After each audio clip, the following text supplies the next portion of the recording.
Kuya, pwede po bang pautang? Pag nakasahod na lang yung anak ko sa trabaho, babayaran ko. Ano bang utangin mo? Ay, ano kuya? Kape, asukal, tuyo, suka, noodles na lang kuya, tapos sardinas. Sige, wait lang ate ha. Thank you. Ito po ate oh. Ay, salamat kuya. Kailan Salamat. ba ng anak mo? Ay, maliit pa lang yung anak ko. Ito pa lang kuya eh. Balik ka na pala, utang ka na. Ako na, huwag ka nang utang dito. Dang pagkatapos kong hugasan itong rice cooker, magsaing ka ha. Ilang baso? 2 baso. Ilang baso? Ay hindi, 2 butel. Sige. Isa, dalawa.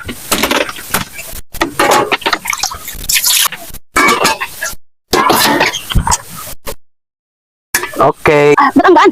Oh, ba't walang laman? Dang! Oo. Hindi ka ba nagsaing? Nagsaing. Oh, ba't wala naman yung rice cooker? Sabi mo dalawang butil lang. Meron dyan yung dalawang kanin. Ay po!